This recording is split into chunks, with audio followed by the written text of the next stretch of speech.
People love to talk about how their series is objectively better, or this one is objectively bad. It leaves you to kind of wonder, what does that even mean?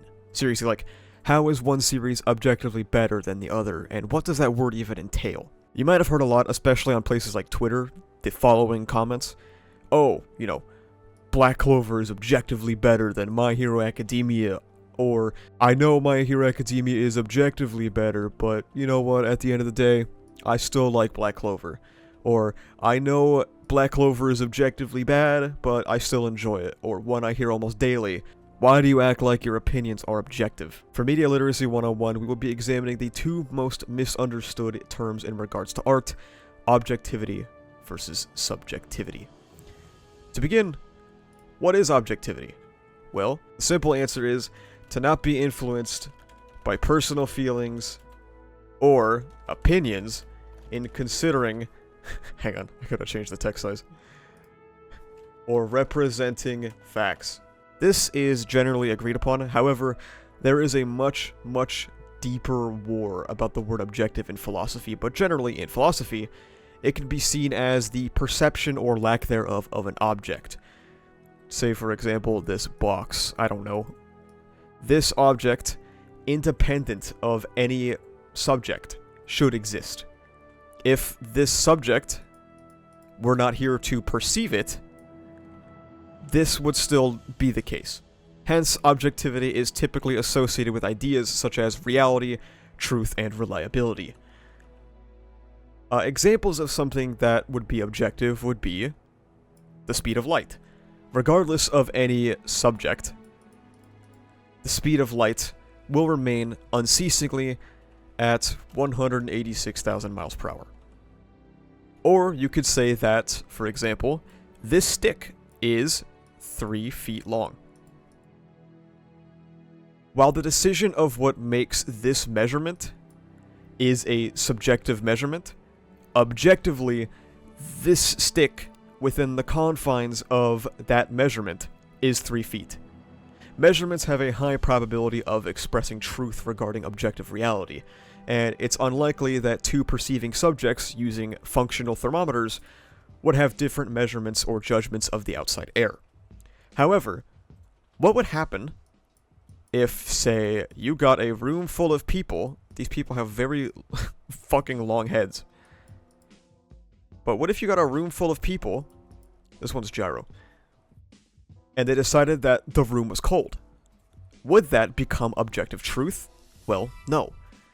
Because having however many people agreeing does not preclude the possibility of another perceiving subject coming in and being like, damn, it's warm as hell in here. The term you are looking for is actually called intersubjectivity, which can include people's agreements on the shared definition of a concept or people's mutual awareness of agreement with each other. Therefore, intersubjectivity, by nature of this word, is not objective. More people agreeing with something does not make it objective, is basically the point of what I'm trying to get at here. A lot of people don't necessarily use these terms in this way, however. When people say objective, I don't think that they are pondering the philosophical nature of the world. They are usually just thinking, this is true. It's less complex, but it essentially boils down to the same thing. X is better than Y factually. So this is a lot to say. Objectivity is something that exists no matter what, and subjectivity is something observed by the subject. Something subjective would be, I like the color green. Some people in here might think this looks like shit. I think it looks nice. Or, I think ReZero is a good series. But you know what? I think this movie, My Hero Academia World's Mission, this is dog ass. The important part here is that this idea cannot be birthed without a subject, which in this instance is going to be me, because I'm saying it. Without my thoughts or input, My Hero Academia World Hero Mission isn't good or bad. So, how can a series be better than any series, objectively? Well, it just can't. You just can't. So when someone says, I know this series is better than that series, but I still enjoy it, this implies a few things. It implies that they recognize their own subjectivity with regards to the series they like better. However, they say that there is some invisible metric that makes another series better. something that must be objective if it is not subjectively better. A good question a lot of people ask is, are there any objective metrics to art?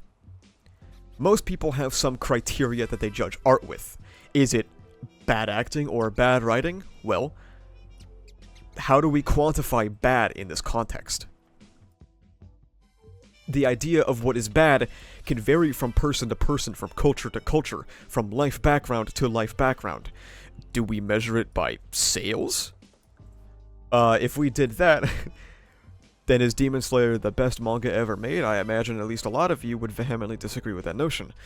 And we once again wrap around to intersubjectivity. Do we look at industry trends? Well, that again goes back to cultural differences. Different things are more popular in different places, like Japan is pumping out an Exorcist manga every goddamn day of the week, but it doesn't mean that it's going to be successful overseas or anything like that. Different things are more popular in different places, so clearly, it isn't objective. It's also a kind of Eurocentric way to view art when you narrow it down to so few base ideas like, oh, this has good framing or direction or whatever, like something like that. You can go through the history of human creative expression, and you will see that somehow, all of these different regions of the world express themselves differently due to an innumerable amount of factors. Let's say, for example, Islamic art had a tendency to use very elaborate geometric patterns or colorful tiles.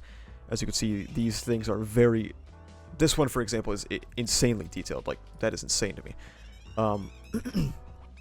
Japanese art would revolve around ancient pottery or calligraphy or origami, and there was a massive shift after the Onin War, where organized religion played a much less important role in people's lives, and the arts that survived were primarily secular. Ironically, around the same time that Japanese art was becoming more secular, early Christian art would begin in the Renaissance era of Europe. You would think that if there was some objective metric here, wouldn't these two things have happened simultaneously? Obviously no, because that wouldn't make any sense, because these are two entirely different portions of the world experiencing two entirely different things, which is a big factor in what makes art art. Nearly every way that someone objectively looks at art is going to fall apart very quickly under scrutiny when it is revealed that the lens they are using to examine that media is intrinsically not objective. Art is a very human experience. Everyone is very much able to come to their own conclusions on art due to an innumerable amount of reasons going on in their own personal life.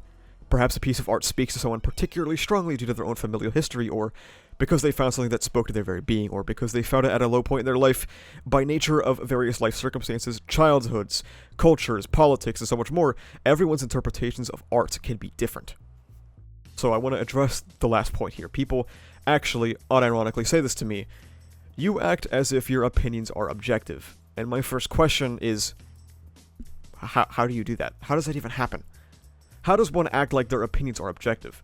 And I believe this is something that has sort of plagued online media discourse for my entire life. There is a widespread belief that if you do not presuppose the idea that this is your opinion, that you are automatically speaking an objective fact. Like if I were to say, oh, let me change the color, there we go. Oh, X is good, actually. Not the platform. I'm still calling it Twitter. If I said X is good, oh, apparently I'm speaking objectively. That just isn't how language works, and as we've established, this just isn't how art works to begin with. When I say, this show is good, there is nothing in that sentence that signifies that I'm speaking objectively. I'm simply saying, in my opinion, this show is good.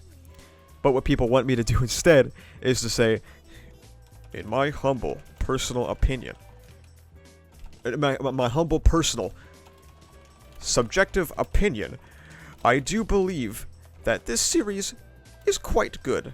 Now, of course, I am not speaking objectively, as that would be quite silly. Now, obviously, nobody on Earth is gonna fucking say this. They're just gonna say, yeah, it was good. Like, no one is gonna say all that shit. And to be honest, this constant back and forth of objectively better or worse feels like an inherent devaluing of art. When we propose that things are objectively better because they follow these directing standards in our head, or, this wasn't drawn in a way that's objectively good, or this music sounds objectively bad, or the character acting should have followed this objective standard, and so on and so forth, we begin to arbitrarily, fundamentally change art. Because art isn't about proving what is better or worse. Art is about experience. And honestly, art is just humanity. expertise or technique can help some people enjoy something if they were raised or came to enjoy something in that particular style, but this strict adherence to placing technique on a pedestal is also just a way to kill creativity. If two people came up with the exact same idea but one of them stuck to traditional technical standards, it doesn't inherently mean that their execution of the idea was better. Perhaps the other piece was striving for new ways to do things, or spending more time on the narrative itself and not fidgeting over the technical details. Art is a fundamental human experience, and it's something I would like to get into for Media Literacy 102, The Curtains Are Blue. I hope I was able to demonstrate why this debate is kind of silly, and why objectivity is a silly thing to appeal to when it comes to the discussion of art. Thank you so much for watching. If you like this video, please remember to like, comment, and subscribe for the funny YouTube algorithm. You can also become a YouTube member, which gives you access to behind-the-scenes content, a badge on comments and livestream chats, as well as the use of emotes and videos before their actual release. You can also check the description for socials like Twitter, where I'm objectively correct all the time, and Discord, where we talk about ReZero, My Hero Academia, Jujutsu Kaisen, and stuff like that. That's about it though. Thank you for watching. See ya.